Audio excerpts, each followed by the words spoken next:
வேதத்தில் நிறைய வசனங்கள் உண்டு. இந்த வசனங்கள் எல்லாம் நம்ம எப்படி சொல்றாங்க? வாக்கு தத்தங்கள் என்று நம்ம என்ன செய்யறாங்க? வாக்கு தத்தங்கள் என்று நாம் சொல்லி கொண்டு இருக்கிறோம். இப்போ இந்த வாக்கு தத்தங்கள்லாம் நம்ம எப்படி பார்க்கிறோம் அப்படின்னு சொன்னாங்கன்னா, இதெல்லாம் எனக்கு அப்படி அப்படியே நான் எடுத்துக்குவேன்னு சொல்லிட்டு இந்த வேத வசனத்தில் எதையாவது ஒரு பக்கத்துல இருந்து நம்ம என்ன பண்ணிடுவாங்க, ஒரே ஒரு வசனத்தை மட்டும் நம்ம உருவி என்ன பண்ணிடுவோம்? என்ன புரியுதா இல்லையா? ஆமா, ஒரே ஒரு வசனத்தை உருவிட்டு இது எனக்கு தான் போல இருக்குன்னு சொல்லி நமக்குள்ள என்ன பண்ணுவோம்? நாம எடுத்துக்கிட்டு ஆண்டவரே இது எனக்கு இந்த வார்த்தையை கொடுத்தபடினால் சோத்திரம்லாம் அப்படிலாம் செய்வோம். அதே போல வருஷம் 1ஆம் தேதி அப்போ என்ன பண்ணுவாங்க? அதுக்கு ஒரு கார்டு வச்சிருக்கிறோம் நிறையா. அதுல ஒன்னும் தீமையானது எழுதியிருக்கவே என்னைக்கோ அந்த கார்டில் மாறி இருக்குங்களாங்க? எல்லாமே வாக்குத்தத்தமா தான் இருக்கும், எல்லாம் ஆசீர்வாதமான வார்த்தையா தான் இருக்கும் இல்லைங்களா? அப்ப இந்த எல்லாமே ஆசீர்வாதமான வார்த்தையை கையில வச்சுக்கிட்டு அதை திருப்பி வேற பிடிச்சுக்குவோம். இந்த வருஷத்துல உங்களுக்கு எது வருது பாருங்க, அந்த முதல்ல ஒன்ன உரிட வேண்டியது அது அதோட சரியா போச்சு. அந்த வாக்குத்தத்தம் நிறைவேறுதா நிறைவேறலையான்னு சொல்லல, ஆனால் வாக்குத்தத்தங்கள் எல்லாமே நிறைவேறக்கூடியதாக இருக்கிறது. அப்போ இந்த வாக்குத்தத்தங்களை நாம் சுதந்திரித்துக் கொள்ள வேண்டுமானால் நாம் வாக்குத்தத்தங்களை எப்படி பெற்றுக் கொள்கிறோம் அதை முதல்ல நினைச்சு பார்க்கணும். இந்த வாக்குத்தத்தங்கள் நமக்குள்ள நிறைவேற வேண்டுமானால் எதை நாம் செய்ய வேண்டும், எது நமக்கு புரிந்திருக்க வேண்டும் என்பதைத்தான் இந்த நாட்களில நாம் யோசிக்க போகிறோம். வேத வசனத்துல ஒரு வசனத்தை கொஞ்சம் யோசித்து பார்க்கலாம். யோசுவா எழுதின புத்தகம் 1வது அதிகாரம் 5வது வசனத்தை நாம் வாசித்து பார்க்கும் பொழுது, நீ உயிரோடு இருக்கும் நாளெல்லாம் ஒருவனும் உனக்கு முன்பாக எதிர்த்து நிற்பதில்லை. நான் மோசையோடு இருந்தது போல உன்னோடும் இருப்பேன். நான் உன்னை விட்டு விலகுவதும் இல்லை. அப்போ மோசேக்கு ஆண்டவர் ஒரு வாக்குத்தத்தத்தை கொடுத்திருக்கிறார். நான் உன்னை கானான் தேசத்திற்கு என் ஜனங்களை அழைத்து போக பண்ணுவேன் இருக்கிறார். இப்ப இடையில அவரை நிறுத்தியாச்சு. இப்ப அடுத்த தலைவராக யோசுவாவை உருவாக்குகிறார். அப்போ மோசேயினுடைய காரியம் யோசுவாவுக்கு வர வேண்டுமானால் திரும்ப என்ன பண்றாருங்க ஆண்டவர்? இந்த வாக்கு தத்தத்தை என்ன பண்றாருங்க? அவரு ரெகக்னைஸ் பண்றார், திரும்ப ஞாபகப்படுத்துகிறார். நான் மோசையோடு கூட இருந்தது போல நான் இப்பொழுது என்ன செய்ய போறேன்? உன்னோடு கூட இருக்க போறேன். அப்ப என்ன பண்ற? இதுதான் வாக்கு தத்தத்தை திரும்ப நினைவூட்டுகிற காரியங்கள். அந்த மாதிரியான நம்ம வேதத்தில் இருக்கிற வாக்கு தத்தங்களை நாம் ஜெபிக்கும் பொழுது ஆண்டவர் நமக்கு இந்த வாக்கு தத்தங்களை கொடுத்து நம்மளுக்கு நினைவுபடுத்துகிறாரா? நான் உனக்கு செஞ்சது போல உனக்கு செய்வேப்பான்னு ஒரு நினைவு கொடுக்கிறாரா? அப்படி இருந்தா நம்ம வாக்கு தத்தத்தை நம்ம என்ன பண்ணலாங்க? ஓ, இது எனக்கு தான், இது எனக்கு ஆண்டவர் சொல்லி இருக்கிறாருங்க, இந்த காரியத்தின்படி நாம் என்ன செய்யறோம்? செயல்படுகிறோம் என்று சொல்லி நாம் சொல்லி இருக்கலாம். ஆனால் நாம என்ன பண்றோம்னா எதை பத்தியும் கவலைப்படாம சில வேலைகள்ல என்ன பண்ணிடுறாங்க? வாக்கு தத்தத்தை இது எல்லாத்தையும் நாம எடுத்துக்கிட்டு இது எனக்கு தான், இது எனக்கு தான், அந்த வேத வசனம் சொல்கிறேன், இந்த வேத வசனம் சொல்கிறேன் அப்படின்னு சொல்லிட்டு நாமளே என்ன பண்ணிடுறாங்க? சந்தோஷப்படுத்திக்கிறோம். ஏமாத்துறங்கிறது இன்னொரு காரியம். சந்தோஷப்படுத்திக் கொள்கிறோம். நாம என்ன பண்ணிக்கிறாங்க? சந்தோஷப்படுத்திக் கொள்கிறோம் என்று சொல்லி வேதம் சொல்கிறதை நாங்கள் பார்க்கிறோம். ஹல்லேலூயா, கர்த்தருடைய நாமம் மகிமைப்படுவதாக. அப்போ இந்த வாக்குத்தத்தங்களுடைய காரியங்கள் என்ன, இது எதை நமக்கு சொல்லிக் கொடுக்கிறது என்று சொன்னா, கொஞ்சம் வாக்குத்தத்தங்களை பார்த்தோம்னா அது ஒவ்வொரு காரியம் வித்தியாசமான ஒரு அனுபவத்திற்குள்ள கொண்டு போகிறது. நம்ம அதை தான் இப்போ கொஞ்சம் அப்படியே ஆராய்ந்து பார்க்க போகிறோம். ஒரு வசனத்தை வாசிக்கலாம். 2 கொரிந்தியர் 1வது அதிகாரம் 20வது வசனத்தை எடுத்து வாசிக்கலாம். வாக்குத்தத்தங்களுடைய அமைப்பு எப்படி இருக்கிறது? எங்களால் தேவனுக்கு மகிமை உண்டாகும்படிக்கு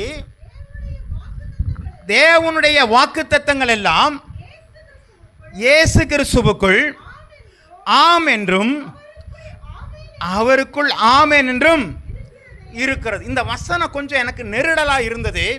என்ன காரியம் என்று சொன்னால், திரும்ப அந்த வசனத்தை வாசிங்க. எங்களால் தேவனுக்கு மகிமை உண்டாகும்படி தேவனுடைய வாக்குத்தத்தங்கள் எல்லாம் இயேசு கிறிஸ்துவுக்குள் ஆம் என்றும் அவருக்குள் ஆமென் என்றும் இருக்கிறது. இப்ப எப்படி இருக்குதாங்க? ஆம் என்றும். அது எப்படி? இயேசு கிறிஸ்துவுக்குள். அப்போ புதிய ஏற்பாட்டு காலத்தில் வாக்குத்தத்தங்கள் நிறைவேற வேண்டுமானால் எதற்குள்ளாக அது ஆம் என்றும் ஆமென் என்று இருக்க வேண்டும்? கிறிஸ்துவுக்குள்ளாக தான் ஆம் என்றும் ஆமென் என்று இருக்க வேண்டும். அப்ப பழைய வாக்குத்தத்தங்கள், பழைய ஏற்பாட்டின வாக்குத்தத்தங்கள்லாம் எப்படி இருக்கிறது? நான் இந்த புதிய ஏற்பாட்டில் சில வாக்குத்தத்தங்கள்லாம் தேடி பார்த்தேன். அதில் உள்ள வாக்குத்தத்தத்திற்கும் பழைய ஏற்பாட்டில் உள்ள வாக்குத்தத்தங்களுக்கும் நிரம்ப வித்தியாசம் இருந்தது. அதை அப்படியே கொஞ்சம் ஒரு ஒரு டேபிள் மாதிரி ஒன்று போட்டு பார்க்கும்பொழுது தான் சில காரியங்கள் தெரிந்தது. அதையும் நான் சொல்கிறேன். இந்த வாக்குத்தத்தங்கள் எல்லாமே ஃப்ரீயாக கொடுக்கல. எல்லாமே எப்படி கொடுத்துருக்காங்க? நிபந்தனைகளுக்கு உட்பட்டது. இதை நல்லா புரிஞ்சுக்கணும். வாக்குத்தத்தத்தை அப்படியே டக்குன்னு இடையிலேருந்து ஒன்று இழுத்து இது எனக்கு தான் சொல்ல முடியாது.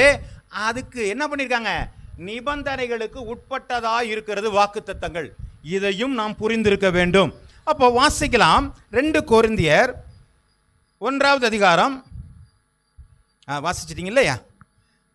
எபிரேயர் 10:36 எடுத்து வாசிங்க.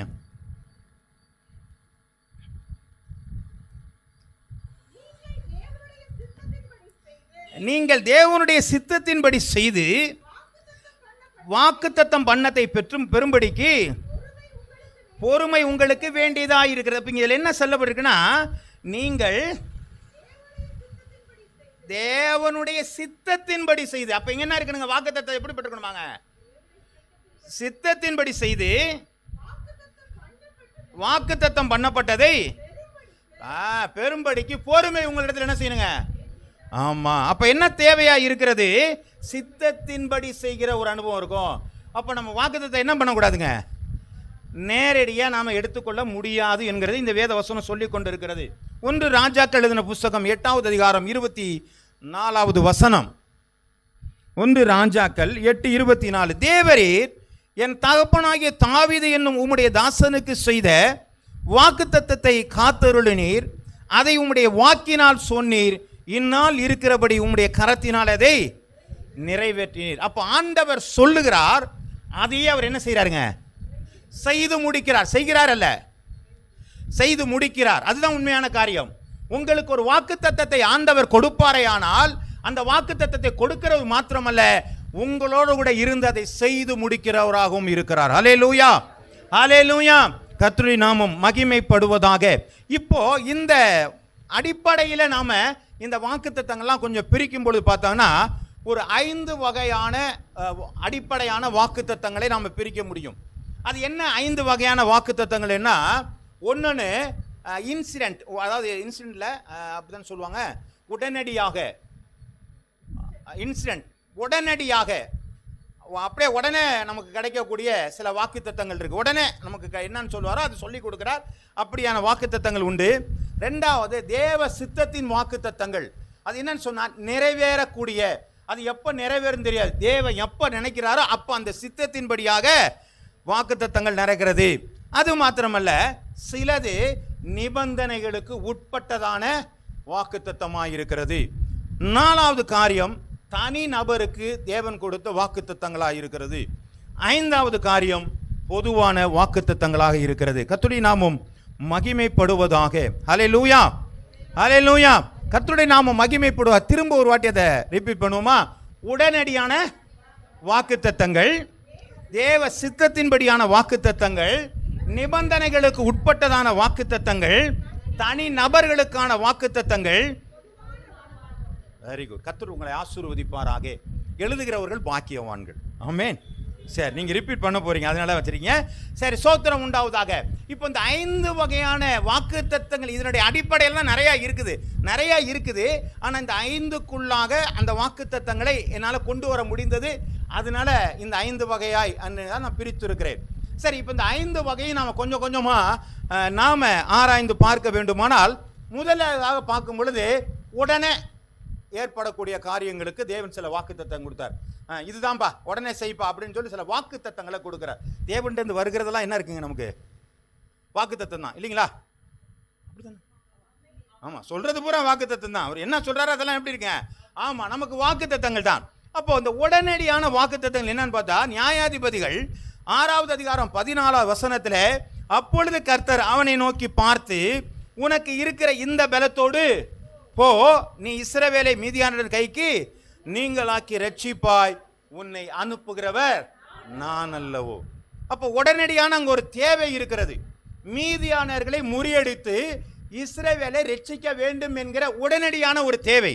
இந்த தேவைக்கு என்ன பண்ண நியாயாதிபதியாக கிதியோனை ஆண்டவர் என்ன செய்யறாருங்க, எழுப்புகிறார். அப்போ அவனுக்கு தேவையான ஒரு வாக்கு தத்தம், அப்படித்தானே?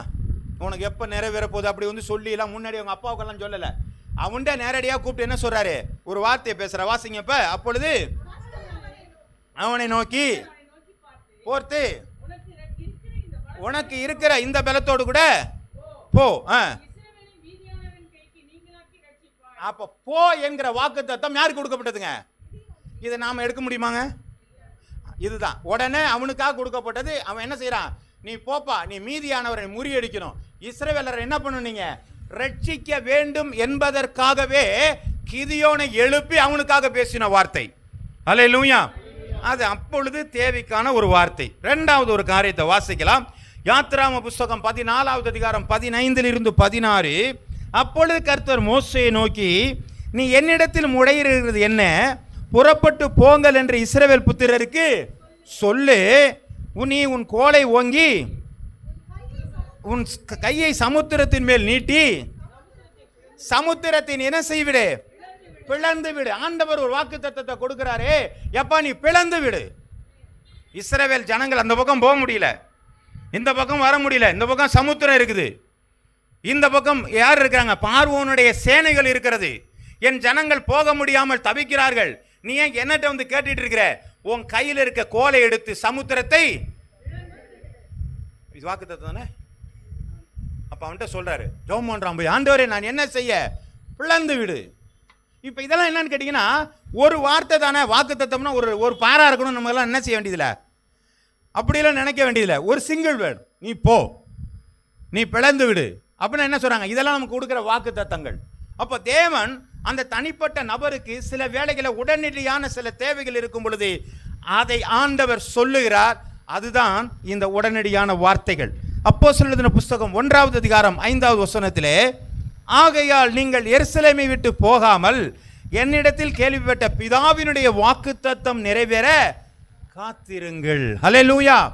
அப்ப நீ காத்திருப்பான்னு சொல்றதே ஆண்டவருடைய வாக்குத்தத்தம் தான், இல்லைங்களா? அப்ப இது எதுக்கு நம்ம சொல்லப்பட்டிருக்கிறது என்று சொன்னால், என் ஜனங்கள் பரிசுத்த ஆவியை பெற்றுக்கொள்ள வேண்டும். தேவன் தருகிறதான அந்த ஈவை நீங்கள் பெற்றுக்கொள்ள வேண்டுமானால் நீங்க கொஞ்ச நேரம் வெயிட் பண்ணுங்க. நீங்க எருசலேமில் நீங்க என்ன பண்ணுங்க, காத்திருங்கள் என்று சொல்லி ஆண்டவர் வாக்குத்தத்தங்களை கொடுத்திருக்கிறார். இப்படி சில வாக்குத்தத்தங்கள் தனி நபருக்காக, சில செயல்களுக்காக, உடனடியான செயல்கள் தேவைப்படுவதற்காக ஆண்டவர் சொல்லுகிறதான வாக்குத்தத்தம். இதை நாம் சுதந்திரித்துக் கொள்ள முடியுமா? பின்னாடி பார்ப்போம் எப்படி சுதந்திரித்துக் கொள்ள முடியுமா முடியாதான்னு. முதல்ல ஒரு வார்த்தை வாசிச்சிட்டோம், கிறிஸ்துவுக்குள்ளாக என்கிற ஒரு காரியத்தை நாம் வாசிச்சிட்டோம். ஆகவே அப்போ ஆண்டவர் இப்படிப்பட்ட வாக்குத்தத்தங்களை எல்லாம் நம்ம என்ன பண்ண முடியாதுங்க, டக்குன்னு பைபிளில் பார்த்து, ஓ இந்த நாட்களில் எனக்கு பிளவுண்டு போன்னு சொன்னார், உடனே நான் பிளந்து விடு, இல்லைங்களா? ஒரு வேடிக்கையான ஒரு கதை உண்டு. ஒரு மனுஷன் பைபிளை எடுத்து என்ன பண்ணான், கால வேளையில் அப்படியே திறந்த கையை வச்சு என்ன பண்ணுறதுங்க, ஒரு கையை வச்சு ஒரு வசனத்து மேலே என்ன பண்ணுறது, திறக்க வேண்டியது, ஒரு பைபிளில் கையை வசர வேண்டியது. இதுதான் இன்னைக்கு எனக்கு வாக்கு தத்தம் அப்படின்னு சொல்லி பார்க்க வேண்டியது. அவர் என்ன பண்ணார், திறந்து கையை கொண்டு வச்சார். வச்ச வார்த்தை பேர் என்னங்க, யூதாஸ் நாண்டு கொண்டு செத்தான். இது நல்ல வார்த்தை இல்லை, தப்பா, இது இல்லை இது இல்லை, நான் இதெல்லாம் நான் ஒத்துக்க மாட்டேன். உடனே என்ன பண்ணிட்டாருங்க, திரும்ப பைபிள் எடுத்துட்டு என்ன பண்ணாங்க, ஆமாம் சொன்னார், நீயும் அப்படியே செய்வாயாக. இது என்னடாது, இது தப்பா இருக்க, இது இல்லை இல்லை. திரும்ப என்ன பண்ணாங்க, திரும்ப கையை வச்சாரு, செய்வதை உடனடியாக செய்வாயாக. நம்ம நாசமாக போக மாட்டோமாங்க. நிறைய பேர் இப்படி பண்ணிட்டு இருக்கிறாங்க. இந்த பைபிள் எடுத்துக்கொண்டு கையை விடுறது, இந்த நூல் ஒன்று இருக்கு, இந்த நூலை எடுத்து விட்டு பண்ற இந்த வேலையெல்லாம் கதை ஆகாதுங்க. இதெல்லாம் வாக்குத்தத்தம் இல்லை. உங்களோட கூட பேசணும் ஆண்டவர். அப்ப கிதியோனோட பேசின ஆண்டவர் நம்மளோட பேசுவார். மோசையோடு கூட பேசின ஆண்டவர் பேசுவார். இன்னைக்கு ஆண்டவர் அங்க இருக்கிறதான 120 பேரோட பேசினாரு, அந்த ஆண்டவர் நம்மளோட பேசுவார். ஆனால் பேசுவதற்கு காது தான் நமக்கு கேட்கல. நம்ம அந்த அளவுக்கு என்ன பண்ண முடியல, காத்திருக்க முடியல. நம்ம இந்த உலகம் நம்மளை வேகமாக கொண்டு போய்கிட்டு இருக்குது. நம்ம ஆண்டவருடைய சமூகத்திலையும் வேகமாக போக பிரயாசப்படுகிற நாள் சத்தம் கேட்கவில்லை. சரி, முதல்ல நம்ம பார்க்குறோம், உடனடி தேவைக்காக சில மனிதர்களுக்காக தேவன் சொன்னதான வாக்குத்தத்தங்களை நாம் பார்க்கிறோம். சரி, ரெண்டாவது ஒரு காரியங்கள் என்னங்க, தேவ சித்தத்தின்படியான வாக்குத்தத்தங்கள். இந்த தேவ சித்தத்தின்படியான வாக்குத்தத்தங்கள் எப்படி என்று சொன்னா, ஏசாயா எழுதின புத்தகம், ஆதியாகமம் புத்தகம் 12வது அதிகாரம் 2வது வசனம் எல்லாருக்கும் தெரிஞ்சது. நான் உன்னை பெரிய ஜாதியாக்கி உன்னை ஆசீர்வதித்து உன் பெயரை பெருமைப்படுத்துவேன். இப்ப ஆபிரகாம் ஆண்டவர் அழைச்சாரு, அழைச்சு கொண்டு வந்து இப்ப என்ன பண்ணிட்டாரு? அவனை ஆணுச்சா, பெரிய ஜாதி ஆணுச்சா? இல்லவே. அவனுக்கு பிறந்தது எத்தனை குழந்தை? ஒரு குழந்தை தான் அவனுக்கு பிறந்துச்சு. இவர் என்ன சொல்றாரு வேதவசனம்? உன்னை நான் பெரிய ஜாதியாக்கி அப்படின்னாரு. அப்ப அதுக்கு முன்னாடி ஆண்டவர் சொல்லிட்டாரு, 400 வருஷம் உன்னுடைய ஜனங்களை என்ன பண்ணுவேன்? நான் அடிமைத்தனத்தில் வருவேன், அதுக்கப்புறம் பெரிய சேனைகளாய் புறப்பட்டு வருவார்கள். அல்லேலூயா. அப்போ எப்போ அது நிறைவேறுகிறது என்று சொன்னால், யாக்கோபுக்கு பின்னதான 12 கோத்திரங்கள் வருகிறது. அதற்கு பின்னாடி தான் எத்தனை பேர் போனாங்க தெரியுமா? எத்தனை பேருங்க? 70 பேரா போனாங்க. 70 பேர் கரெக்டா? எப்படி?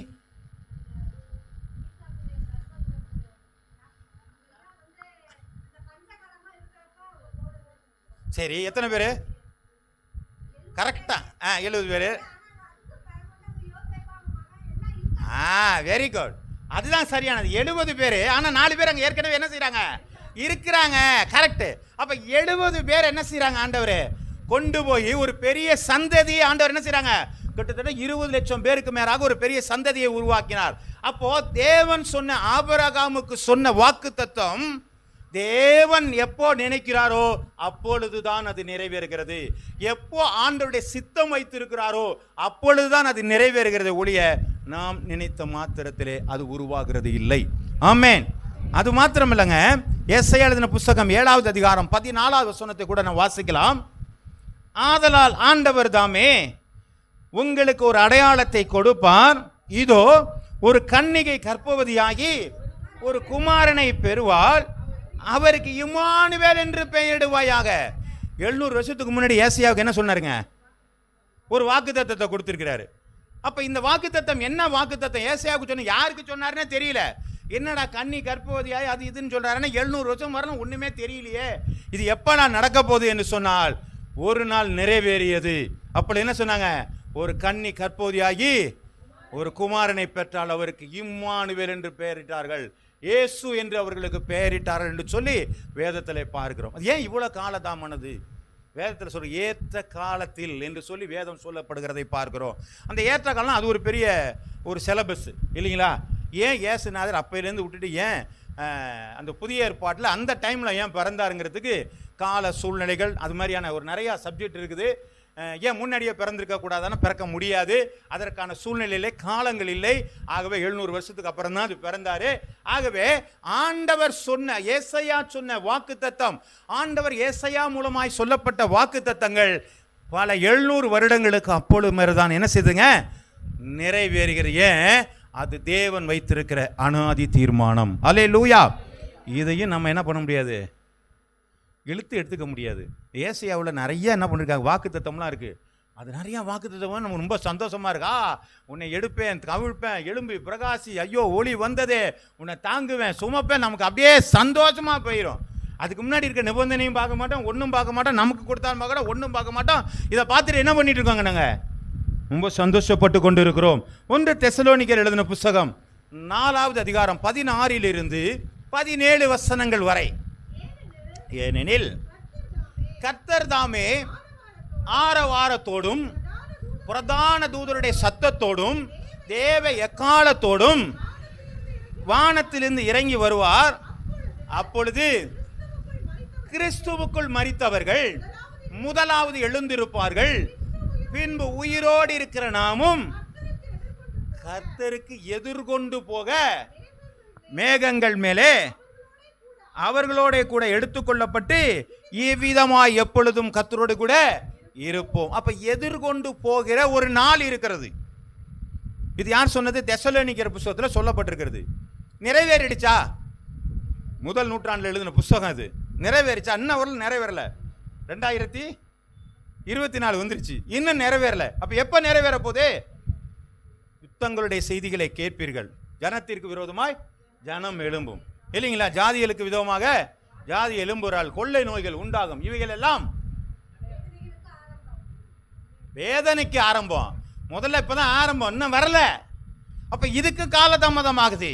அப்ப தேவன் ஒரு வாக்குத்தத்தத்தை கொடுப்பாரே, ஆனால் அந்த வாக்குத்தத்தினுடைய கால அளவுகளையும் அதனால என்ன செய்யறார் ஆண்டவர் வைத்திருக்கிறார். ஹல்லேலூயா. புரிஞ்சுக்கங்க, வாக்குத்தத்தத்தை உடனடியாக தீர்க்க வேண்டும் என்று சொன்னால் உடனடியாக ஒரு மனிதனிடம் சொல்கிறார். அல்லது தேவன் தன்னுடைய திட்டத்தில் வைத்திருக்கிறார் என்று சொன்னால் அதற்கென்று ஒரு காலங்களையும் ஆண்டவர் என்ன செஞ்சிருக்காருங்க, தன்னுடைய வாக்குத்தத்தங்களே வைத்திருக்கிறார். சரி, இப்ப மூன்றாவது ஒரு காரியம், அது என்னங்க? மூன்றாவது நிபந்தனைகளுக்கு உட்பட்ட வாக்குத்தத்தங்கள். என்ன நிபந்தனை வச்சிருக்கிறாரே? வாசிக்கும். உபாகமம் எழுதின புத்தகம் 28வது அதிகாரம் 1வது வசனம். இன்று நான் உனக்கு விதிக்கிற உன் தேவனாகிய கர்த்தருடைய கட்டளையின்படி எல்லாம் செய்ய நீர் கவனமாயிருக்கும்படிக்கு அவர் சத்தத்திற்கு நீர் உண்மையாய் செவி கொடுப்பாயானால் உன் தேவனாகிய கர்த்தர் பூமியில் உள்ள சகல ஜாதிகளிலும் உன்னை மேன்மையாக வைப்பார். போதுமானது. இந்த இடத்துல நம்ம என்ன வாசிக்கிறோம்? ஆண்டவர் விதிக்கிற கட்டளைகளை நீ கை கொள்ளும் பொழுது நீ போவையிலும் ஆசீர்வாதமா இருப்ப, வருகையிலும் ஆசீர்வாதமா இருப்ப. உனக்கு விரோதமா எழும்புகிற எந்த ஆயுதமும் என்ன செய்றாங்க? ஒரு வழியாய் வருவார்கள், 7 வழியாய் கடந்து போவார்கள். உன் மாப்பி செய்கிற தொட்டியும் என்ன செய்யாது? ஆமா, செலவழிந்து போவாது. நம்மளும் என்ன பண்றாங்க? ஆண்டவர் சொல்லியிருக்கிறாங்க, உன் மாப்பி செய்கிற தொட்டியும் எண்ணெயும் செலவழிந்து போகலன்னு சொல்லிட்டு டெய்லி பாத்திரத்தை எடுத்து பார்த்தா எப்படி இருக்குங்க? அது அப்படியே தான் இருக்கும், அது ஒன்றும் இருக்காது, அது அப்படியே தான் இருக்கு. ஏன்? ஆண்டவர் சொன்ன, நான் என்று சொல்ல கொடுக்குற உன்னுடைய கட்டளையின்படி எல்லாம் நீ செய்ய கவனமாக இருக்கும் பொழுது. அப்போ சில வாக்கு தத்தங்கள் எப்படி இருக்குன்னா, நான் என்ன சொல்றேனோ நீ அதை செஞ்சீன்னா உனக்கு இந்த வாக்கு தத்தங்கள் நடக்கும். ஆமே.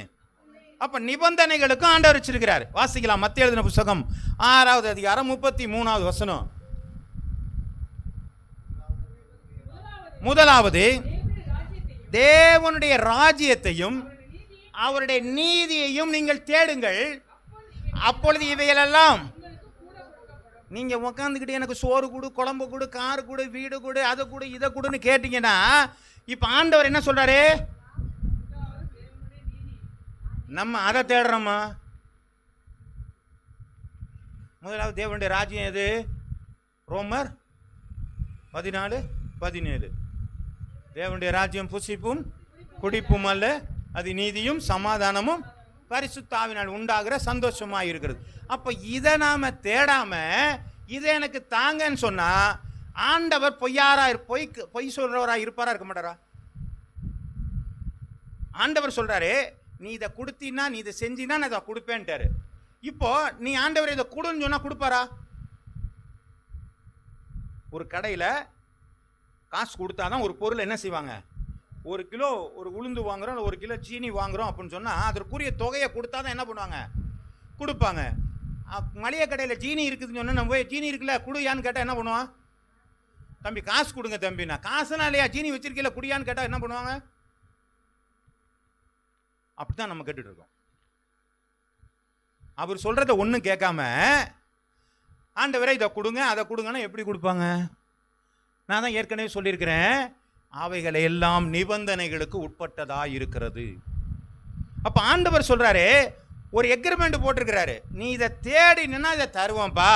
வாசிக்கலாம் இன்னொன்று கூட. யாத்திராம் எழுதின புத்தகம் 20வது அதிகாரம் 8வது வசனம், 6வது வசனம். என்னிடத்தில் அன்பு கூர்ந்து என் கற்பனையை கை கொள்ளுகிறவனுக்கோ 1000 தலைமுறை மட்டும் என்ன செய்வாங்க? என் கற்பனைகளை, என்னிடத்தில் அன்பு கூர்ந்து என் கற்பனையை கை கொள்ளுகிறவனுக்கு 1000 தலைமுறை மட்டும் இரக்கம் செய்கிறவனா இருக்கிறேன். வீட்டில் பிள்ளைகளுக்கு சொத்து சேர்க்கிறதா காட்டிலும் ஆசீர்வாதத்தை சேருங்க. அது 1000 தலைமுறை என்ன செய்யுங்க? ஆமா, நிறைய பிள்ளைகளுக்கு சேர்த்து வைப்போம். அனுபவிக்கிறதுக்கான காரணத்தை ஒரு ஆண்டவர் தான் கொடுக்க முடியும். பிள்ளைகளுக்கு ஆசீர்வாதங்களை சேர்த்து வைக்க வேண்டும் இல்லைங்களா? அப்படிதான் சொல்றாங்க. கட்டளையில் சொல்லியிருக்காங்க இல்லையா? என்ன சொல்லியிருக்காரு? பிரதான கட்டளைகள் 10 இல்லையா? அதில் ஒன்று சொல்லியிருக்காரு, தெரியுமா தான்? என்ன சொல்லியிருக்காங்க? அதெல்லாம் இல்லை, அதுக்கு முன்னாடி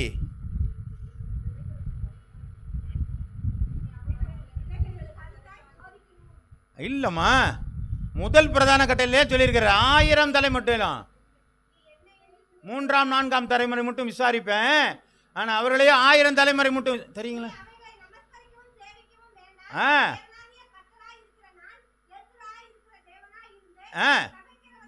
பகைக்கிறவளை பகைத்து, அப்ப அப்பா அம்மாவுடைய பிரச்சனை யார்கிட்ட கேட்பாருங்க?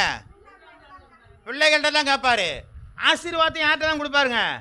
பிள்ளைகள்கிட்ட தான் கொடுப்பாரு. நீங்க என்ன சேர்த்து வைக்கிறீங்கிறத நம்ம முடிவு பண்ணிக்கணும். காரு சேர்க்கலாம், நாடு சேர்க்கலாம், பணம் சேர்க்கலாம், பொருள் சேர்க்கலாம், எல்லாம் சேர்க்கலாம். ஆனால் ஆண்டவர் சொல்றார், நான் விசாரிக்கிறவனாய் இருக்கிறேன். நான் 3ஆம் 4ஆம் தலைமுறை மட்டும் என்ன செய்யறாரு? என்ன செய்யறாரு? விசாரிக்கிறாரு. அதுக்கப்புறம் ஒரு வசனம் இருக்கு, வாசிங்க அதையே. அன்பு கூர்ந்து கை கழுகிறவனுக்கோ 1000 தலைமுறை மட்டும். நீ வசனத்தை கேட்டீங்கன்னா நீங்க நினைச்சு கூட பார்க்க மாட்டீங்க. 1000ங்கிறது ஒரு காரியத்துக்காக சொல்றது. என்னடா 1008 வாட்டி போய் சொன்னான்னு சொல்றாங்களா? அது மாதிரி 1000 தலைமுறை மட்டும்.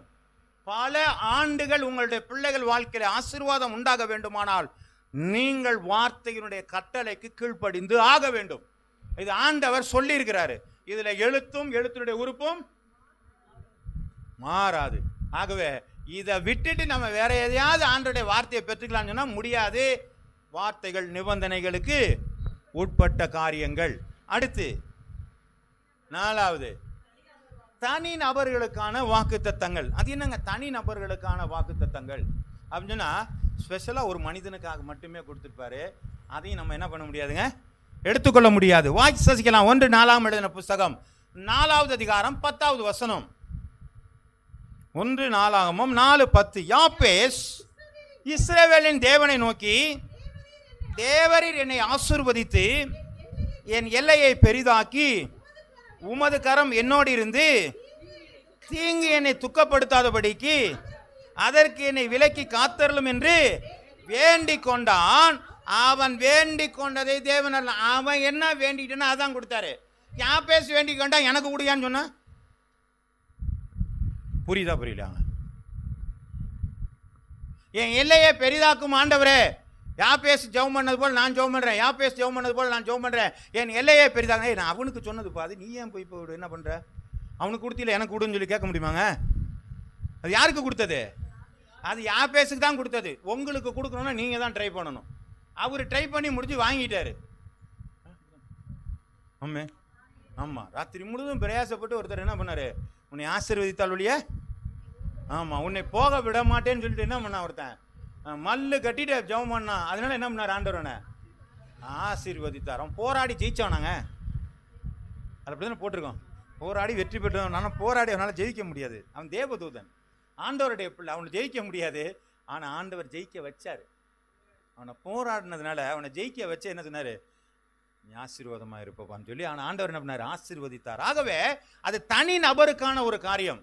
அதனால் யாருக்கா ஒருத்தர் இதில் கொடுத்ததுக்கு ஆபிரகாமை ஆண்டவர் சொல்லியிருக்கே, ஆண்டவர் என்ன உன்னை ஆசீர்வதிக்கவே ஆசீர்வதிப்பேன்னு சொல்லியிருக்கே, அந்த ஆசீர்வாதத்தை எனக்கு தாரும். அது ஆபிரகாமை கொடுத்தது, உங்களுக்கு இல்லை. அது எப்படி நான் கேட்க முடியும்? நிறைய சொல்லலாம். வசனங்கள் நம்ம ஜெபம் பண்ணும்போது என்ன பண்ணுறாங்க? வசனங்களை நாம் நிறையா நினைவு கூறுகலாம். நிறைய நினைவு கூறுறோன்னு சொல்லிட்டு அதெல்லாம் எனக்கு தாங்கன்னு சொல்லி கேட்கறதும் நமக்கு என்ன செய்யலாங்க? ஒரு நல்ல உடன்பாடான ஒரு காரியம் இல்லை. அது தேவனை குழப்புற காரியம். என்னடா நான் ஒரு ஆள்கிட்ட சொன்னேன், இவன் பைபிள் படிக்கிறாங்களா, பைபிள் படிக்கலையா, இல்லை வேதவசனம் புரிஞ்சிருக்கா புரியலையா, நான் ஒன்று சொல்ல இவனு ஒன்று கேட்டுட்டு இருக்கிறாங்களேன்னு சொல்லி ஆண்டவர் என்ன செய்வாருங்க? நம்மளை பார்த்து ஒரு மாதிரியே பார்ப்பார் இல்லையா? பாப்பாரா பார்க்க மாட்டார் இல்லைங்க? ஆமாம், பார்ப்பாருங்க. என்ன புரிஞ்சுக்காமல் இருக்கிறாங்களே இன்னும்.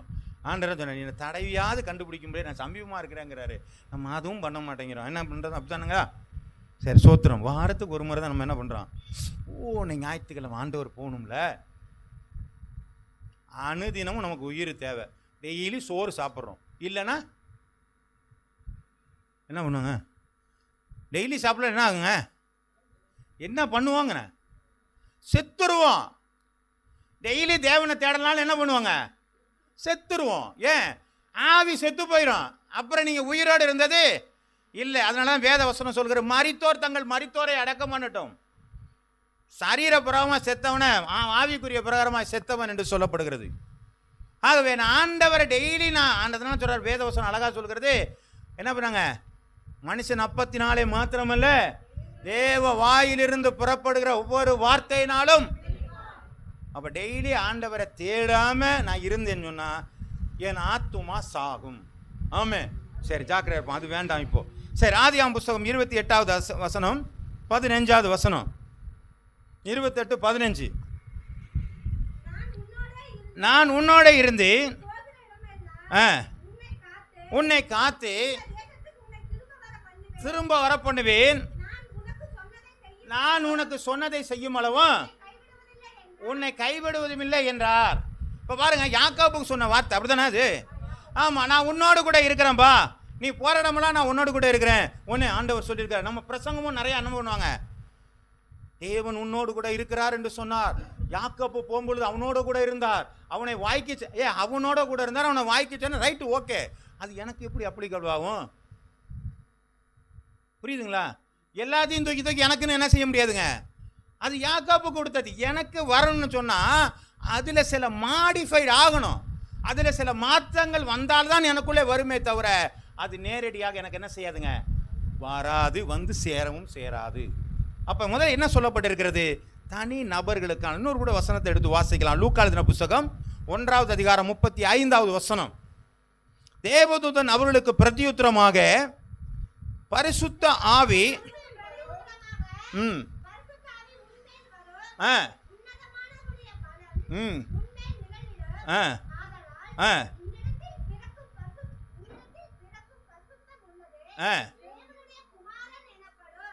இப்ப என்ன சொல்றாங்க, இந்த வசனம் யாருக்கு சொல்லியிருக்கங்க?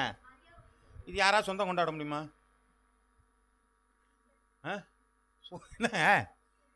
இதெல்லாம் கொண்டாட முடியாது. ஏன்? அது மரியாளுக்குன்னே வார்த்தை அது. ஏன்னா அவங்க உலகத்தில் பெண்களுள் மாற்றமே இல்லை, வேதமே அதான் சொல்லுது. பெண்களுக்குள் ஆசீர்வதிக்கப்பட்டான் உன்னதமானவருடைய குமாரன் என்ன பண்றாரு, தாயா இருக்கிறான்னு சொல்லி இந்த வேதம் சொல்கிறது. அப்ப அது அவங்களுக்கான வாக்குத்தத்தம், அது தனிநபருக்கான வாக்குத்தத்தமா கொடுக்கப்பட்டிருக்கிறது. இப்படிப்பட்ட வாக்குத்தத்தங்கள் நம்மளால என்ன செய்ய முடியாது, சுதந்திரித்து கொள்ள முடியாது. சரி, அடுத்து என்னங்க இருக்குங்க, சில பொதுவான, ஆமா, இதை நம்ம எல்லாருமே பொதுவாக எடுத்துக்கலாம். மற்ற காரியத்தை சுதந்திரிக்கிறது கொஞ்சம் பார்ப்போம். இப்ப பொதுவான வாக்குத்தத்தம்னா என்ன, வாசிங்க. இதை தான் நான் சொல்றது. பழைய ஏற்பாட்டு காலங்களில் சொல்லப்பட்ட வாக்குத்தத்தங்கள் எல்லாம் ஒரு தனி நபருக்காக, தேவ சித்தத்திற்காக, ஒரு சில நோக்கங்களுக்காக, நிபந்தனைகளுக்காக வைக்கப்பட்டிருக்கிறது. ஆனால் புதிய ஏற்பாட்டிலே சொல்லப்பட்ட வாக்குத்தத்தங்கள் பொதுவாக இருக்கிறது, அதில் நிபந்தனைக்கு சரியாக கீழ்ப்பட்டதாக இருக்கிறது. புதிய ஏற்பாட்டில் அப்படியெல்லாம் அந்த பழைய ஏற்பாட்டில் இருந்த வாக்குத்தத்தங்களை வாசித்த வாக்குத்தத்தங்கள் மாதிரி புதிய ஏற்பாட்டில் இல்லைங்க, நான் பார்த்தவர்களும் இல்லை. புதிய ஏற்பாட்டில் சொல்லப்பட்ட வாக்குத்தத்தங்கள் பொதுவாகவே இருக்கிறது. ஆனால் அந்த வாக்குத்தத்தங்கள் எப்படிப்பட்டதாக இருக்குன்னு சொன்னா, ஆண்டவர் பழைய ஏற்பாட்டில் சொல்லப்பட்ட வார்த்தைகளுக்கு அது என்ன பண்றாங்க, ஒரு சாயலான அல்லது இதற்கு சாயலாக தான் அதை கொடுத்துருக்கப்பட்டிருந்தா நினைக்கலாம். சரி, எப்படி வாசிக்கலாம். 1 தீமோத்தேயு எழுதின புஸ்தகம் 2வது அதிகாரம் 4வது வசனம். எல்லா மனுஷரும் ரட்சிக்கப்படவும் சத்தியத்தை அறிகிற அறிவை அடையவும், இதுதான் புதிய ஏற்பாட்டில் நமக்கு கொடுக்கப்பட்ட வார்த்தை. இது யாருக்கா தனி மனிதருக்கு கொடுத்துருக்கா, நிபந்தனை கொடுத்துருக்குதா? நிபந்தனை இருக்குது. வேற ஏதாவது இருக்குதா? தேவ சித்தம் அதுல இருக்கா? இருக்குது. புரியுதுங்களா? இதெல்லாம் இருக்குது. ஆனா என்ன இல்லைங்க, தனி நபருக்கான காரியம் இதுல என்ன இல்லைங்க, பொதுவானதாக இருக்கிறது. என்ன பொதுவானதா இருக்குன்னா, எல்லா மனுஷரும் என்ன பண்ணணுங்க. ஆனால் பழைய ஏற்பாடுகளில் யார் ரட்சிக்கப்படணுங்க, யூதர்கள் மட்டும் ரட்சிக்கப்பட்டு கானான் தேசத்திற்கு போக வேண்டும். ஆனால் புதிய ஏற்பாட்டிலே எல்லாரும் ரட்சிக்கப்பட்டு நித்திய ராஜ்யத்திற்கு போக வேண்டும், பரம கானானுக்கு போக வேண்டும். இதுதாங்க தேவனுடைய திட்டம். அல்லேலூயா, அல்லேலூயா. கர்த்தருடைய நாமம் மகிமைப்படுவதாக. வாசிக்கலாம். 1 யோவான் 1வது அதிகாரம் 7வது வசனம். அவர் ஒளியில் இருக்கிறது போல நாம் ஒளியிலே நடந்தால் ஒருவரோட ஒருவர் ஐக்கியப்பட்டிருப்போம். அவன் குமாரனாகிய இயேசு கிறிஸ்து இரத்தம் சகல பாவங்களை நீக்கி நம்மை சுத்திகரிக்கும். அப்ப என்ன சொல்லியிருக்கு இந்த வசனத்துல, அவர் ஒளியிலே இருக்கிறது போல நாமும் ஒளியிலே இருப்போம். யார் அது? நாமும்னா யாரு? எல்லாரும். அப்போ நாமும் ஒளியிலே இருக்கிறது போல ஒளியிலே நடந்தால் ஒருவருக்கு ஒரு ஐக்கியப்பட்டிருப்போம். அவருடைய ரத்தம் சகல பாவங்களை நீக்கி. அப்ப இங்கேயும் பொதுவானதாகத்தான் என்ன செய்துங்க கொடுக்கப்பட்டிருக்கிறது. 1 யோவான் 2வது அதிகாரம் 25வது வசனம். நித்திய ஜீவனை அளிப்பேன் என்பதே இப்ப நமக்கு செஞ்ச வாக்கு என்னங்க? அப்ப இதுதான் வாக்குத்தத்தம். இது நம்ம வாங்க முடியுமா? வாங்க முடியாதா? வாங்கலாம். ஆனா அது என்ன பண்ண எதுக்குள்ள இருக்குது? நிபந்தனைகள். நான் சொல்லிட்டேன், எந்த வாக்குத்தத்தம் சொந்தம் சும்மா கொடுக்க மாட்டாங்க, எல்லாமே நிபந்தனைகளுக்குள்ளாக தான் இருக்குது. அதனால இதுல பொதுவா கொடுக்கிறேன்னு சொன்னவர் சும்மா கொடுக்கல, அதுவும் நிபந்தனைக்குள்ளாக தான் இருக்கிறது. அதனால சொல்றாரு, நித்திய ஜீவனை அளிப்பேன் என்பதை அவர் நமக்கு செய்த ஆமா வாக்கு தத்தங்கள். இன்னும் வசனத்தை பார்த்தீங்கன்னா யோவான் 3:16 எடுத்து பார்த்தீங்கன்னா, தன் ஒரே பேரான குமாரனை விசுவாசிக்கிறவன் எவனோ, எவன் வேணாலும் இருப்பான், முஸ்லீமா இருந்துட்டு போ, கிறிஸ்தவனா இருந்துட்டு போ, இந்துவா இருந்துட்டு போ, சீக்கியமா இருந்துட்டு போ, புத்திஸ்டா இருந்துட்டு போ, சமணமா இருந்துட்டு போ, பிரச்சனை இல்லை. யாரெல்லாம் விசுவாசிக்கிறாங்களோ அவங்க ஒரு நாளும் கெட்டு போவதில்லை. இது ஒரு வாக்குத்தத்தம். ஆமென். அப்ப இது பொதுவாக தான் கொடுத்திருக்கு. அப்ப இந்த வாக்குத்தத்தத்தை பெறணும்னா அவரை விசுவாசிப்போமானால் நாம் கெட்டு போக மாட்டோம். ஆமென். யோவான் 1வது அதிகாரம் 12வது வசனத்தை வாசிங்க. அவருடைய நாமத்தின் மேல் விசுவாசம் உள்ளவர்களாய் அவரை ஏற்றுக்கொண்டவர்கள் எத்தனை பேர்களோ அத்தனை பேர்களும் தேவனுடைய பிள்ளைகளாகும்படிக்கு அவர்களை தந்து இவ்வளவாய் உலகத்தில் இல்லையா என்ன கொடுத்தாருங்க? அதிகாரங்கள் கொடுத்தார். அப்ப பிள்ளைகளுக்கு என்னாச்சுன்னா தன்னுடைய பிள்ளைகளாகும்படிக்கு அதிகாரம் கொடுத்தார். அப்ப விசுவாசிக்கணுங்கிற ஒரு நிபந்தனை இந்த இடத்துல என்ன செய்யுதுங்க இருக்குது. அப்ப இதெல்லாம் பொதுவானது. ஆனா இந்த பொதுவானதெல்லாம் நம்ம என்ன பண்ண மாட்டாங்க, அவரை விசுவாசிக்கிறது இது இதெல்லாம் நடக்குவாங்க, நம்புறாங்க, கொடுத்தா கொடுக்க, கடவுள் தானாங்க அவரு, அதெல்லாம் வச்சுட்டு என்ன பண்றாரு, கொடுத்தா என்னங்க, கடவுள் தானே, கொடுத்தா என்ன, நீ மனுஷன் தானே, கீழ்படிஞ்சா என்ன தானேன்னு அவரு கேட்கிறாரு. நம்ம அப்படி தானே கேட்குறாங்க, கடவுள் தானே, கொடுத்தா என்ன கேட்குறோமா கேட்கலையாங்க? எத்தனையோ பேர் கேட்குறாங்க, நீ கடவுள் தானே, கொடுத்தா என்ன பண்ணுறது, என் கடவுள் கொடுக்க மாட்டாரா, நீ என்ன பண்ணுறீங்க, உங்கள் இஷ்டத்துக்கு இருப்பீங்க, கொடுக்கணுமா, கேள்வி இருக்குமா இருக்காதாங்க? அப்போ இந்த கடவுளுடைய கேள்வியை நம்ம புரிஞ்சுருக்கிறோமா? அப்போ ஒவ்வொரு காரியத்தை நம்ம கேட்கும் பொழுதும் இதை நான் பெற்றுக்கொள்வதற்கு நான் தகுதி இருக்கணான்னு முதல்ல பார்க்கணும். ஆண்டவர்கிட்ட கேட்கறதுக்கு முன்னாடி நான் இதை பெற்றுக்கொள்வதற்கு எனக்கு தகுதி இருக்கான்னு இந்த கேள்வியை கேட்டாலே நமக்கு என்ன பண்ணிருங்க, என்ன உண்டாயிருங்க, பாதி ஆட்டம் கண்டு போயிடும். அப்படி தானேங்க? பாடி ஸ்ட்ராங்கு, பேஸ்மெண்ட்டு வீக். அடிப்படையான காரியமே நம்ம தவறாக இருக்கிறதுனால அட்டங்கண்டு தாங்க நிற்கும். எதில் நிற்கிறோங்கிறது முதல்ல தெரியணும். பவுல் அப்போஸ்தலன் நான் விசுவாசிக்கிறவர் இன்னார் என்று அறிந்திருக்கிறேன். அந்த பேசிக், அந்த அடிப்படை உபதேசங்கள் நம்மள்கிட்ட இருக்குதா? சொல்கிறாங்க எல்லாருங்க, நாங்கள் இயேசு ஏசு ஏசு ஏசு சொன்னோன்னே வந்து ஆண்டவர்கிட்ட உக்காந்துக்கிட்டு நம்ம பாட்டுக்கு பேசாமல் இருந்துட்டு அதை தருவார் இதை தருவார் இப்படி பண்ணுவார்னு சொல்லி ஏமாறாதீங்க. வாக்கு தத்தங்கள் அத்தனையும் நிபந்தனைகளுக்கு உட்பட்டதாக இருக்கிறது. சில பொதுவான நிபந்தனைகள், அதிலும் நமக்கு நிபந்தனைகள் இருக்கிறது. அதை செய்தால்தான் நமக்கு வாக்கு தத்தங்கள் என்ன பண்ணுங்க கிடைக்கும். அல்லேலூயா, அல்லேலூயா. ஒரு வசனத்தை வாசிக்கலாம். சங்கீதம் 77:7 வாசிச்சா தெரியும். வாசிங்க. ஆண்டவர் நித்திய காலமாய் தள்ளி விடுகிறாரோ, ஒருபோதும் தயை செய்யாதிருப்பாரோ, அவர் கிருபை முற்றிலும் அற்று போயிற்றோ, வாக்குத்தத்தமானது தலைமுறை தலைமுறைக்கும் ஒளிந்து போயிற்றோ. ஆமாங்க, இப்படியெல்லாம் நம்ம பேசிக்கிட்டு இருக்கிறாங்க. ஆண்டவர் வாக்குத்தத்தெல்லாம் மறந்துட்டாரு போல இருக்கு. ஆண்டவர் முன்னாடி வரேன்னு சொன்னார், இன்னும் 2024 வரல, அதெல்லாம் வரமாட்டாரா, இப்படியெல்லாம் சொல்லி நம்ம என்ன பண்ணிட்டு இருக்கிறாங்க, நம்மளாம் நினைச்சு ரொம்ப யோசிச்சுட்டு இருக்கிறோம். இந்த மனுஷன் யோசிச்சது மட்டும் இல்லை, சங்கீதக்காரன் யோசிச்சது மட்டும் இல்லை, அவனே திரும்ப ரிப்பீட்டாக ஒரு வார்த்தை சொல்கிறான். வாசிங்க. அப்பொழுது நான் இது என் பலன். அப்போ அவர் புரிஞ்சுக்கிட்டாரு, இதெல்லாம் சொல்றேனே, இல்லை இல்லை இல்லை, இது என்னுடைய பலவீனம், ஆனாலும் நினைவு கூறுகிறேன்,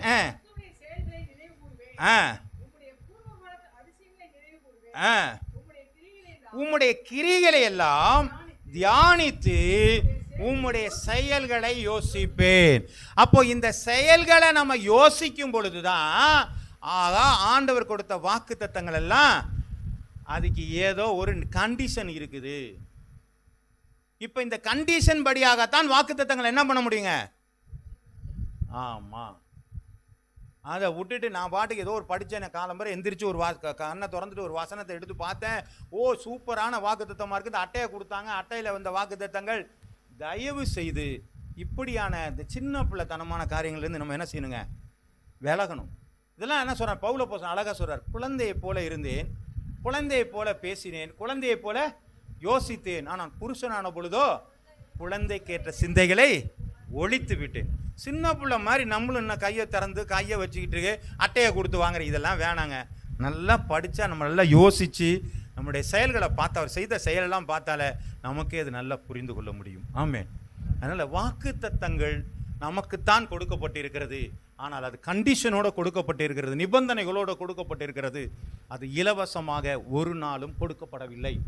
அந்த காரியங்கள் நாம் பெற்றுக்கொள்ள வேண்டுமானால் நம்மிடத்தில் மாத்திரம் இல்லாதபடிக்கு ஒரு நாளும் வாக்கு தத்தங்களை என்ன செய்ய முடியாதுங்க, சுதந்திரித்து கொள்ள முடியாது.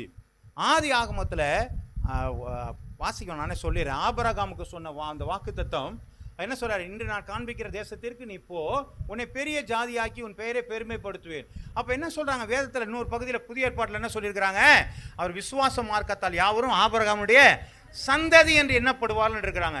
அப்போ நம்ம சந்ததியாக இருந்தால் ஆபிரகாமுக்கு உள்ள ஆசீர்வாதம் எனக்கு வரணுமா வேணாமாங்க? அப்போ வரணும்னு சொன்னால் அப்புறம் ஆபிரகாமுக்கு கானானை கொடுத்தான். இப்போ நம்ம இஸ்ரவேலுக்கு என்ன செய்ய முடியாது, போக முடியுமாங்க? போகலாம், போயிட்டு அங்கே இருக்க முடியாது, வந்துடணும்.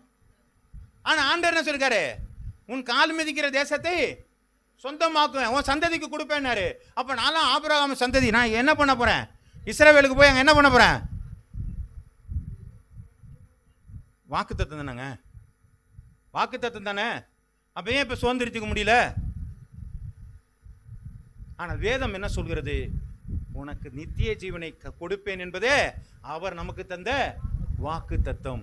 அப்போ என்ன சொல்றாரு, உனக்கு பரமகானானை நான் தர்றேன்ப்பா. அப்போ விசுவாச மார்க்கத்தாருக்கு எது கொடுக்கிறது என்று சொன்னால் பரமகானானை அவர் கொடுக்கிறார். பழைய ஏற்பாட்டு காலங்கள் முழுவதும் புதிய ஏற்பாட்டு காரியத்தினுடைய நிழலாட்டமாக தான் இருக்கிறது. ஆகவே நிழலை நிஜம் என்று எண்ணாதீர்கள், நிஜத்தை நீங்கள் என்ன செய்ய நம்பி கீழ்ப்படிந்தீர்கள், ஆனால் வாக்கு தத்தங்களை நம்மளால் சுதந்திரித்துக் கொள்ள முடியும். ஆமென். அல்லேலூயா. உங்களுக்கு வாக்கு தத்தமே கிடைக்கலையே, நான் எந்த வாக்கு தத்தம், நீங்கள் எல்லாமே குழப்பி விட்டுட்டீங்களே. 5 காரியத்தையும் அவர் கொடுக்கணும் இவர் கொடுக்கணும் நிபந்தனையெல்லாம் கொடுத்துட்டீங்க, பொதுவானதும் ஏற்கனவே எனக்குள்ள இருக்குது, நான் என்ன தான் பண்ணுறது, எனக்கு என்ன ஆண்டவர் பேசுனா என்ன சொல்கிறாருங்க, 91 சங்கீதம் 15 வசனத்தை வாசித்தோம்னா வாசிங்க, அவன் என்ன நோக்கி கூப்பிடுவான், நான் அவனுக்கு மறு உத்தரவு அருளச் செய்து. அது 15 நிறுத்திக்குவோம். ரைட். அப்ப பாருங்க என்ன சொல்றாங்க, என்னை நோக்கி கூப்பிடுவான், நான் அவனுக்கு என்ன செய்வாங்க, அந்த மறு உத்தரவு தாங்க வாக்குத்தத்தம். ஆமே. அப்ப இதை நீங்க பெற்றுக்கொள்வது ரெடியா இருக்குமா? நீங்க ஆபத்து நேரத்துல போய் ஆண்டவர்கிட்ட போய் ஆண்டவரை நீங்க என்ன செய்யுங்கன்னா நமக்கு உள்ளத்துக்குள்ளார அந்த வார்த்தையை கொடுப்பாரு. என்ன கொடுப்பாரு, ஏற்கனவே முடிந்த ஏதாவது ஒரு வசனத்தை வாக்குத்தத்தத்தை எடுத்து, நான் உனக்கு அவனுக்கு செஞ்சது போல நான் உனக்கு செய்வேன்னு சொல்லி ஒரு வார்த்தையை கொடுத்தாருனால் அந்த வாக்குத்தத்தம் உங்களுக்கு உரியது. அல்லேலூயா, அல்லேலூயா. ஆனா இது உடனே கிடைக்குமாங்க? இல்லைங்க, கொஞ்சம் நேரம் தான் ஆகணும். பொறுமையோடு என்ன செய்யணுங்க, ஆமா பொறுமையோட காத்திருக்கணும். உட்காந்து கொடுக்குற சத்தம் அவர் சத்தம் தானா, இல்லை வேற யார சந்தடி சாக்கில் என்ன பண்ணிட்டாருங்க, நம்ம பழைய பாம்பாகிய ஆமாம் அவர் வந்து நின்று என்ன பண்ணிருக்காரு, சாத்தான், மிஸ்டர் சாத்தான் வந்து என்ன பண்ணிட்டாரு, அவர் ஏதாவது உல்டாஸ் இடையில விட்டாரா அப்படிங்கிறத நம்ம யோசிக்கணும்னு சொன்னால் முதல்ல ஒரு சத்தத்தை கேட்க நாம் பழகி கொள்ள வேண்டும். ஆண்டவர் ஒரு நாளும் தன்னுடைய வார்த்தையில் அதனால தான் சொல்லியிருக்காரு, எப்பொழுதுமே பிசாசை ஜெயிக்கும்போது ஆண்டவர் என்ன சொன்னார், எழுதி இருக்கிறதே சொன்னாரா இல்லையாங்க? அப்போ அவன் என்ன சொன்னான், அதுக்கெல்லாம் சொல்லி இந்த வசனம் எழுதியிருக்கிறதே என்று சொல்லி அவர் எப்படி பிசாசை ஜெயித்தானோ அதே போல வாக்குத்தத்தங்கள் நமக்காக நமக்கு மட்டுமே கொடுக்கப்பட்டிருக்கிறது. இதில் நல்லா உறுதியாக இருக்கணும். யாருக்காக கொடுத்துருக்கேன்? நமக்காக, நமக்கு மட்டும்தான் கொடுக்குறது, வேற யாருக்கும் கொடுக்கல. ஆமென். அப்ப இந்த நமக்கு மட்டும் கொடுக்கப்பட்ட வார்த்தைக்கு நிபந்தனைகள் என்ன இருக்கு? அப்ப நிபந்தனைகளுக்கு உட்பட்டு தேவ சமூகத்தில் நம்ம உட்கார்ந்தோம்னா எதை நமக்கு கொடுக்கணுமோ அதை நிச்சயமா அவர் நமக்கு என்ன செய்வாருங்க, கொடுப்பார். ஹல்லேலூயா. நீங்க கேட்கறத அவர்கிட்ட கேட்காதீங்க, அவர் என்ன கொடுக்குறாரு அதை தான் நம்ம வாங்கிக்கணும். ஆமே ஆமே.